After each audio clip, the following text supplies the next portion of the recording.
আমার channel study with Debashis তোমাদেরকে স্বাগত জানাই। আমরা আগের দিন একটা টপিক সম্বন্ধে আলোচনা করেছিলাম। সেই টপিকটা হচ্ছে তোমার কি, যে আমরা এখন আলোচনা করছি সেটা হচ্ছে সিলেবাস ক্লাস 11-এর সিলেবাসটা। যেহেতু মাধ্যমিক তোমরা পাস করেছো, বাড়িতে পড়াশোনা শুরু করবে, কারণ স্কুল এখন খুলেনি এখন। তো এবার ধরো বাড়িতে যতটা এগিয়ে নিয়ে যাবে, সেই জন্য চুপচাপ এখন রোদে প্রচণ্ড রোদ, তার জন্য কী হবে, বাড়িতে বসেই কিন্তু তোমরা ক্লাসগুলো নিয়মিত করতে পারো। দেখো, আমরা আগের দিন ক্লাস 11-এর যে সিলেবাসটা আছে সেই সিলেবাসটাকে ভাগ করেছিলাম একটা পার্ট 1। আজকে আমরা আলোচনা করব পার্ট 2।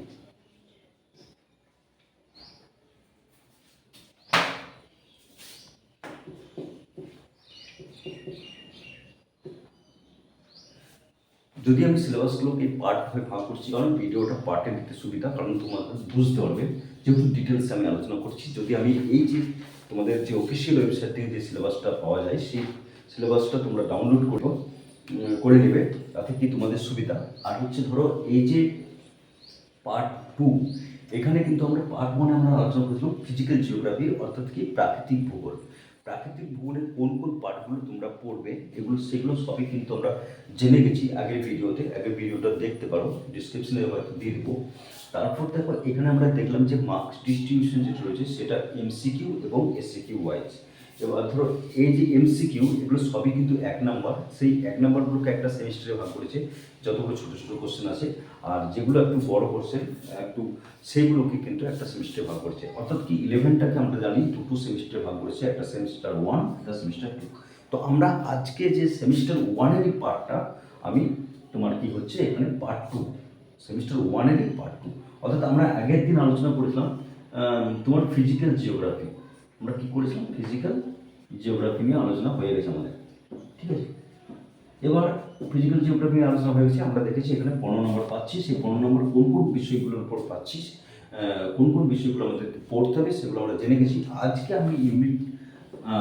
ইউনিট যে 2, সেই ইউনিট 2-এ আমরা পার্ট 2 এর মধ্যে আমরা আলোচনা করবো, সেটা হচ্ছে তোমার হিউম্যান জিওগ্রাফি। অর্থাৎ কি এখানে যে আমরা পার্ট বি বলেছিলাম, সেই পার্ট বি এর মধ্যে আমাদের ভাগ হচ্ছে কি হিউম্যান জিওগ্রাফি।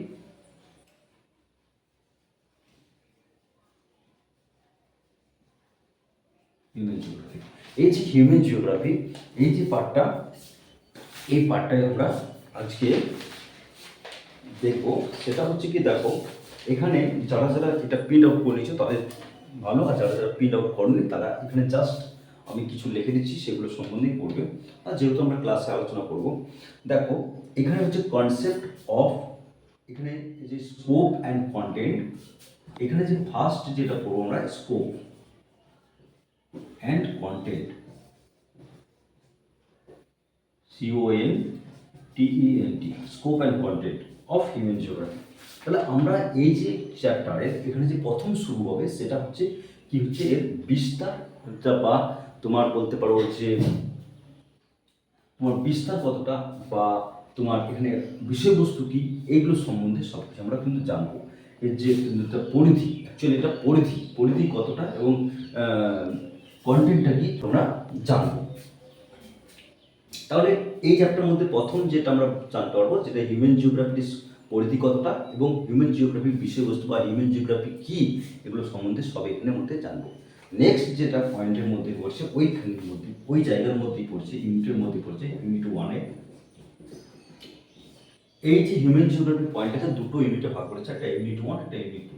ইউনিট 1-এ পড়বো, আবার এখানে পড়বো ম্যান অ্যান্ড environment relationship।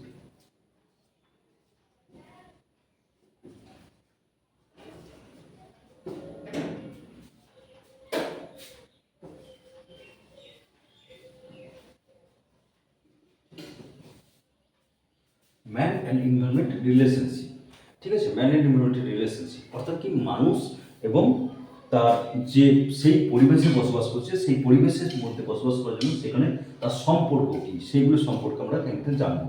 তারপর কি পড়বো, field and subfield of human geography, অর্থাৎ যে এই যে তোমার হিউম্যান জিওগ্রাফির যে ফিল্ড, অর্থাৎ কি মানবীয় উপরে যে ফিল্ডগুলো, সেগুলো কিন্তু আমরা জানবো। যেমন ফিল্ড বলতে কী বোঝায়, যেমন মানবীয় ভূগোলের মধ্যে হচ্ছে ইকোনমিক জিওগ্রাফি রয়েছে, অর্থনৈতিক ভূগোল রয়েছে, তারপর তোমার এই যে পলিটিক্যাল জিওগ্রাফি, রাজনৈতিক ভূগোল, এগুলো সবই কিন্তু মানুষকে কেন্দ্র করে।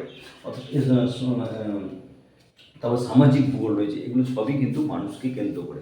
সেই এনভায়রনমেন্ট জিওগ্রাফি, এগুলো সবই যেহেতু মানুষকে কেন্দ্র করে, সেগুলো সব কিছু যা পরিধি, এগুলো সম্পর্কে আমরা এই ইউনিটে আলোচনা করব। এই যে রিলেশনশিপ, মানুষের সঙ্গে পরিবেশের যে রিলেশনশিপ, সেগুলো সম্পর্কে এই চ্যাপ্টারের মধ্যে, অর্থাৎ এই ইউনিটের মধ্যে খুব ডিটেলস আমরা জানবো, এবং কোন কোন ক্ষেত্রে তোমার হিউম্যান জিওগ্রাফি ভূমিকা গ্রহণ করে, সেগুলো সম্পর্কে আমরা কিন্তু এখানে জানবো। তো এবার ধরো ইউনিট টু, এই ইউনিট টু, তাহলে এখানে আমরা জানলাম যে এইগুলো সম্পর্কে জানবো, scope, content and marine relationship. এখানে ইউনিট টু হচ্ছে কি economic geography.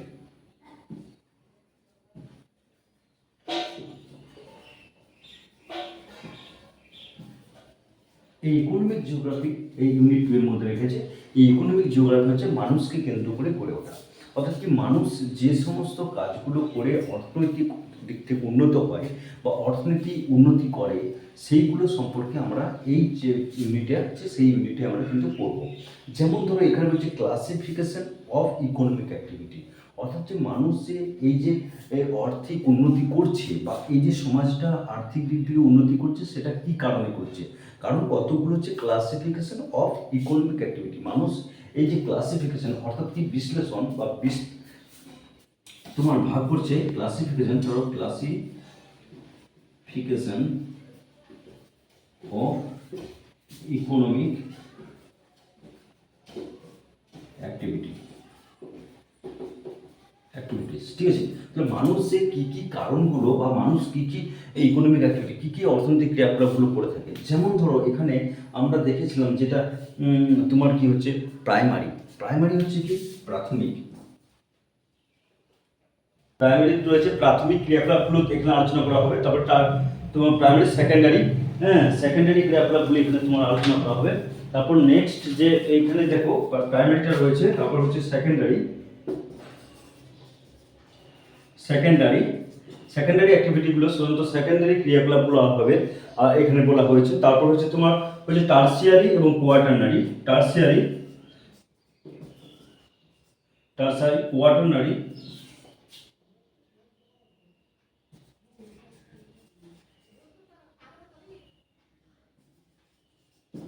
Quaternary and quinary, ঠিক আছে। তারপরে এখানে দেখো এই যে কুইনারি সেক্টর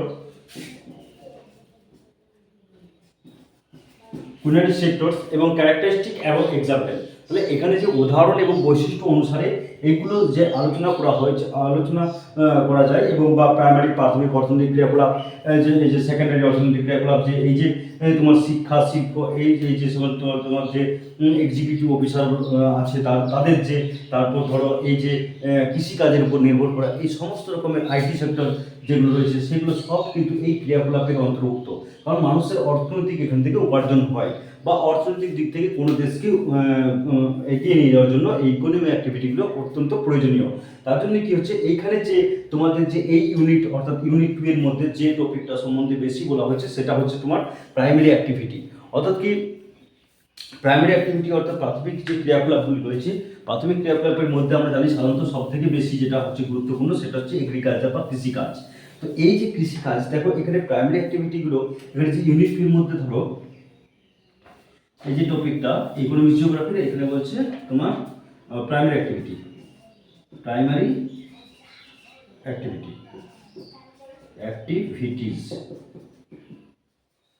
ঠিক আছে, অ্যাক্টিভিটিস। তা প্রাইমারি অ্যাক্টিভিটিসগুলো কোনগুলো, যেগুলো হচ্ছে ধরো এখানে হান্টিং মানে শিকার করা, এবং গ্যাদারিং সমাবেশ হওয়া।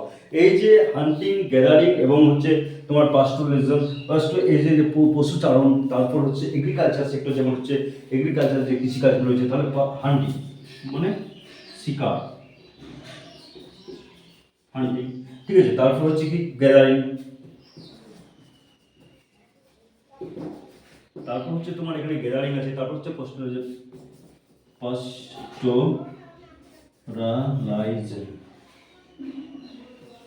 ঠিক আছে, মানে পশুচারণ, এখানে পশুচারণ সম্পর্কে বলা হয়েছে। তারপর হয়েছে তোমার এগ্রিকালচার, এগুলো সবই কিন্তু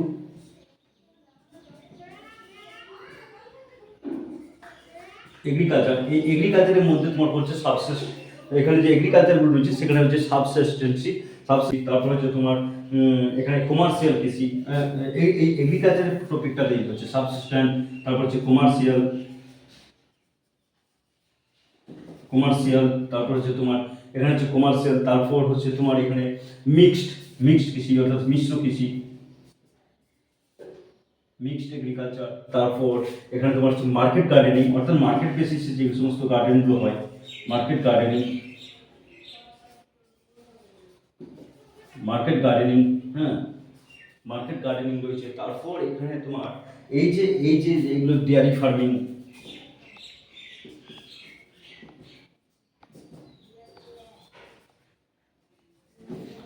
ঠিক আছে। এই এই টপিকগুলো সম্বন্ধে, এগ্রিকালচারগুলো সম্বন্ধে এই চ্যাপ্টারের মধ্যে আলোচনা করা হয়েছে। তারপর দেখো এখানে এখানে আরেকটা জিনিস আলোচনা করা হয়েছে, সেটা হচ্ছে তোমার যে ভারত ছাড়াও যে সমস্ত দেশগুলো পানীয় কফি চাষে উন্নত, ভারত ছাড়া যে সমস্ত দেশগুলো বিদেশের দিক থেকে যে সমস্ত দেশগুলো আমাদের কফি চাষে উন্নত, সেই জায়গাগুলো সম্পর্কেও কিন্তু আমাদেরকে এই টপিকের মধ্যে আলোচনা করা হবে। মানে বিভিন্ন রকমভাবে এগ্রিকালচার সেক্টরটাকে এখানে প্রাইমারি অ্যাক্টিভিটি যে ক্রিয়াকলাপগুলো রয়েছে সেগুলো সম্বন্ধে কিন্তু এই চ্যাপ্টারের মধ্যে আলোচনা করা হয়েছে।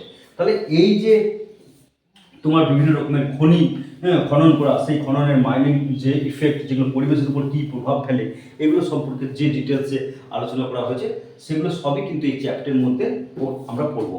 ঠিক আছে, তাহলে এই যে সব জিনিসগুলো তোমরা স্ক্রিনশট নিয়ে এসো। এবার চলে এসো ইউনিট, যেটা পার্ট বি ছিল, এবার পার্ট সি, অর্থাৎ কি আমরা যে বলবো জিওগ্রাফি অফ ইন্ডিয়া। তাহলে হিউম্যান জিওগ্রাফি বুঝেছি আমরা একটা যেহেতু ভিডিওতে করিনি, কারণ তোমরা প্রাইমারি অ্যাক্টিভিটি, প্রাইমারি যে ফিজিক্যাল জিওগ্রাফি সম্পর্কে যে তোমার 15 নম্বর যেটা পড়েছে সেটা একটা ভিডিওতে দেওয়া আছে, এবং এখানে হিউম্যান জিওগ্রাফি যে 12 নম্বর আসবে সেখানটা দেওয়া হলো। এবার তোমার কি হচ্ছে, যেহেতু সেমিস্টার 1 সম্পর্কে বোঝাচ্ছি, তারপর এখানে হচ্ছে কি তোমার এখানে হচ্ছে তোমার পার্ট সিটা হচ্ছে geography of India, geography of India, ঠিক আছে, জিওগ্রাফি অফ ইন্ডিয়া। অর্থাৎ জিওগ্রাফি অফ ইন্ডিয়ার মধ্যে এখানেও সে বেসিক কনসেপ্টগুলো শুধুমাত্র এখানে আলোচনা করা হবে তোমাদের সিলেবাসে। একদম দেখো যেগুলো তোমরা 9-এর যে বইগুলো পড়েছো সেই রকম বইয়ের মধ্যে যা কিছু আছে ভারত সম্পর্কে যা বেসিকটা বলা হয়েছিল, সেই বেসিকগুলোই এখানে কিন্তু তোমার 11-এর যেই চ্যাপ্টার, সেই চ্যাপ্টারের মধ্যে দেওয়া হয়েছে। এই যে ইউনিটগুলোকে, এখানে ইউনিটগুলোকে 3টে ভাগে ভাগ করেছে। আমরা যেহেতু ফিজিক্যাল জিওগ্রাফির ক্ষেত্রে আমরা দেখলাম 4টি ইউনিটে ভাগ করা হয়েছিল, এবং সেখানে 4টি ইউনিট থেকে আসবে 15 নম্বর। তারপর হিউম্যান জিওগ্রাফির ক্ষেত্রে দেখলাম 12 নম্বর। তারপর কি হচ্ছে এখানে তোমার কি এই পার্ট সি অর্থাৎ জিওগ্রাফি অফ ইন্ডিয়া, এখানে আসবে তোমার 8 নম্বর কোশ্চেন। তো 8 নম্বর কোন টপিকগুলো সম্বন্ধে আসবে বা কোন টপিক থেকে প্রশ্ন আসবে, সেগুলো হচ্ছে তোমার জিওগ্রাফিক্যাল লোকেশন। জিওগ্রাফিক্যাল লোকেশন মানে কি? Geographical location, LOCATION, location. Geographical location হচ্ছে ভৌগোলিক অবস্থান। মানে ধরো ভৌগোলিক অবস্থান মানে কোনো একটা জায়গা ধরো এখানে আমি মনে করলো এই পৃথিবীর মধ্যে কোন জায়গায় ভারত অবস্থান করছে, কোন গোলার্ধে অবস্থান করছে, কোন গোলার্ধে অবস্থান করছে, এই যে উত্তর গোলার্ধ, দক্ষিণ গোলার্ধ, তারপর হচ্ছে তোমার পশ্চিম গোলার্ধ, পূর্ব গোলার্ধ, এখানের মধ্যে কোন গোলার্ধে অবস্থান করছে। তারপর আমরা যে ওই অক্ষরেখা, দ্রাঘিমা রেখা, এই যে দ্রাঘিমা রেখা কত ডিগ্রি অক্ষাংশের মধ্যে, কত ডিগ্রি দ্রাঘিমাংশের মধ্যে অবস্থান করছে, এগুলো সবই কিন্তু আমরা এই চ্যাপ্টারের মধ্যে দেখবো। সাইজ, অর্থাৎ যে এই যে ভারতবর্ষ রয়েছে, আমাদের ভারতবর্ষ, সেই ভারতবর্ষের সাইজটা কতটা, মানে কত দিক থেকে আয়তন কত, উত্তর থেকে দক্ষিণে বিস্তার কত, পূর্ব থেকে পশ্চিমে বিস্তার কত, এটা কত, এইগুলো সবই কিন্তু এখানের মধ্যে কত বিস্তার, তার কোস্টাল এরিয়া কত, তার তোমার কি বলবো তোমার কত দূরে পর্বত রয়েছে, কতটা বিস্তার রয়েছে, কতগুলো উপকূলীয় অঞ্চল রয়েছে, এগুলো সবই কিন্তু এই জায়গার মধ্যে আমরা কিন্তু আলোচনা করবো এখানে। তারপর হচ্ছে কি অ্যাডমিনিস্ট্রেটিভ সেটআপ, অর্থাৎ কি অ্যাডমিনিস্ট্রেটিভ সেটআপ হচ্ছে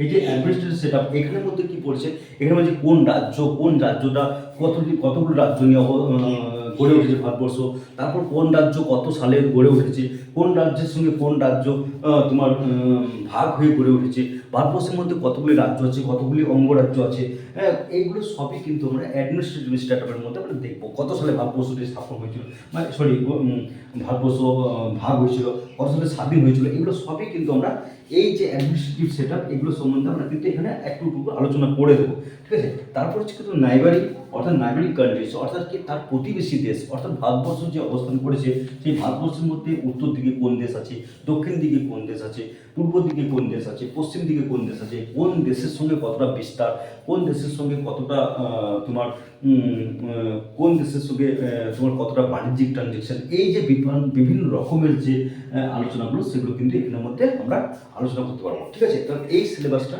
এখানে কিন্তু এটা ইউনিট 1-এ পড়বো। এগুলো ইউনিট 1-এ, এটা কিন্তু ইউনিট 1-এ সিলেবাস। তাহলে এই যে জিওগ্রাফি অফ ইন্ডিয়া এখানে 3টে ভাগে ভাগ করেছে ইউনিটে, তো এখানের মধ্যে আমরা 1-এ পড়বো এইগুলো। তারপরে এবার ইউনিট 2, ইউনিট যে 2 রয়েছে সেই ইউনিট 2-এ আমরা কি আলোচনা করবো। দেখো ইউনিট 2 যেটা রয়েছে সেটা কিন্তু এখানে ইউনিট 2 এর মধ্যে রয়েছে structure and physiography. Structure and physiography, physiography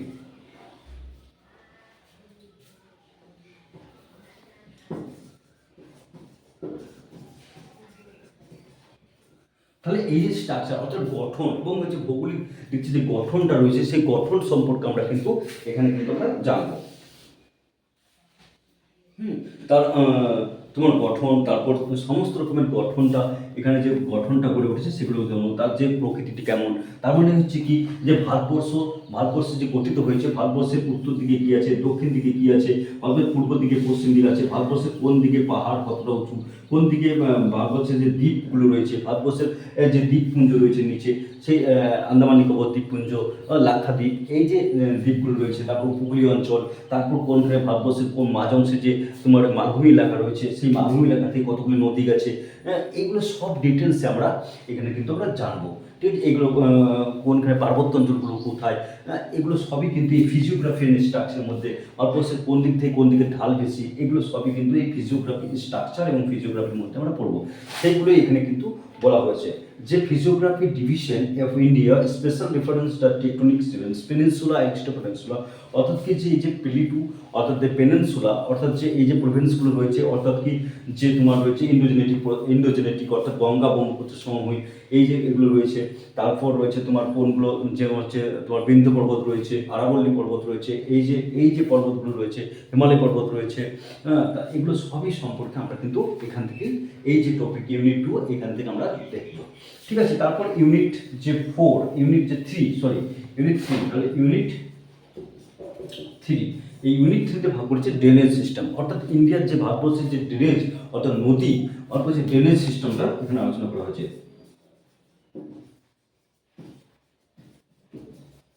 এই যে ড্রেনেজ সিস্টেম, ভারতবর্ষের মধ্যে ড্রেনেজ সিস্টেম অর্থাৎ নদীগুলো ভারতবর্ষের মধ্যে নদীগুলো সম্পর্কে এখানে কিন্তু এই ইউনিটে 3 ইউনিটে কিন্তু আলোচনা করা হয়েছে। যেমন হচ্ছে ধরো ভারতবর্ষের প্রধান নদী গঙ্গা, এই যে গঙ্গা নদী কোথা থেকে উৎপত্তি লাভ করেছে, গঙ্গা নদী, তারপর হিমালয়, তাহলে ভারতবর্ষের উত্তর দিকে হচ্ছে হিমালয় পর্বতমালা আছে, তাহলে মাঝে যে পেনিনসুলা অর্থাৎ দাক্ষিণাত্যে মালভূমি রয়েছে, এই যে মালভূমি অঞ্চল থেকে কতগুলি নদী গেছে, কোন দিকে গেছে, হ্যাঁ পার্বত্য অঞ্চল থেকে কোন দিকে নদীগুলো কী নদীগুলো সৃষ্টি হচ্ছে, কোন দিকে প্রবাহিত হচ্ছে, কোন জায়গায় মোহনায় মিশেছে, হ্যাঁ এগুলোর মধ্যে কেন মোহনা, এগুলো সব ডিটেলসে আমরা কিন্তু কোন নদীটা কোন উপসাগরের মধ্যে পড়েছে, এগুলো সবই কোন বে অফ বেঙ্গলের মধ্যে কোনগুলো পড়েছে, এগুলো সবই কিন্তু ড্রেনেজ সিস্টেমটা সম্বন্ধে আমরা কিন্তু এই চ্যাপ্টারের মধ্যে কিন্তু আলোচনা করব।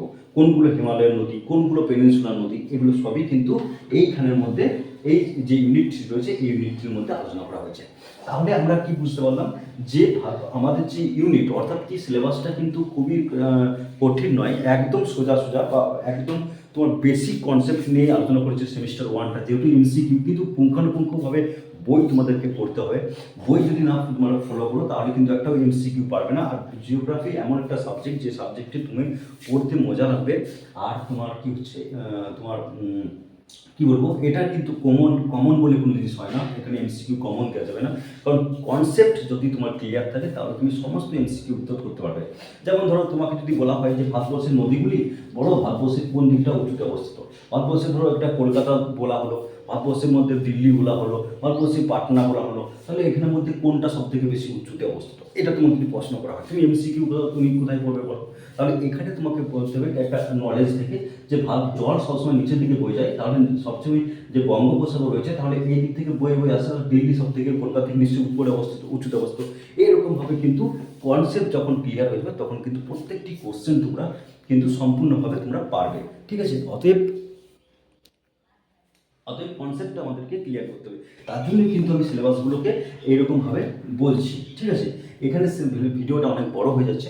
ঠিক আছে, তার জন্য আর আগাবো না। এখানে কি হলো, এখানে তাহলে আমরা এমসিকিউ যে সেমিস্টার ওয়াইজ, এই সেমিস্টার 1 সম্পর্কে আমরা কিন্তু আজকে আলোচনা করলাম, একের দিনও আলোচনা করেছি ফিজিক্যাল জিওগ্রাফি অর্থাৎ প্রাকৃতিক ভূগোলটা। আজকে শুধু এই ভিডিওর মধ্যে আলোচনা করা হলো হিউম্যান জিওগ্রাফি আর হচ্ছে জিওগ্রাফি অফ ইন্ডিয়া। তাহলে এই বেসিক জিনিসগুলো সম্বন্ধে আমরা কিন্তু আলোচনা করছি। এবার ধরো যে থিওরি পার্টটা আছে অর্থাৎ সেমিস্টার 2, এই সেমিস্টার 2টা কিন্তু আমরা সেই একই চ্যাপ্টারগুলি পড়বো, কারণ এমসিকিউ যেখানে পড়বো সেখানেও কিন্তু ধরো এই একই চ্যাপ্টার থেকেই পড়বো। যেমন ধরো এখানে কিছু কিছু জিনিসগুলো কিন্তু আমরা বেসিকভাবে পড়ছিলাম, সেগুলোকে একটু ডিপলি যাবো।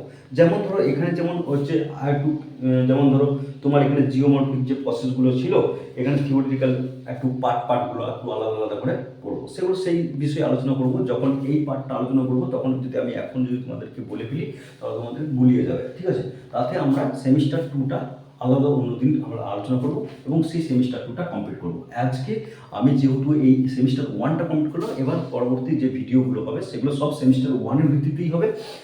তাহলে 1টা যখনই কমপ্লিট হবে তারপর সেমিস্টার 2 শুরু করবো। তারপর যারা ধরো 12-এর যারা উঠলে এবছর, অর্থাৎ যারা সেমিস্টার 2 কমপ্লিট হয়ে গেছে, থার্ড সেমিস্টার যাচ্ছ, তাদের জন্য একটা অলরেডি আমার ক্লাস হচ্ছে। তো তোমরা অবশ্যই চ্যানেলটা সাবস্ক্রাইব করে থাকো এবং বন্ধুদের কাছে শেয়ার করো। টাটা। ঠিক।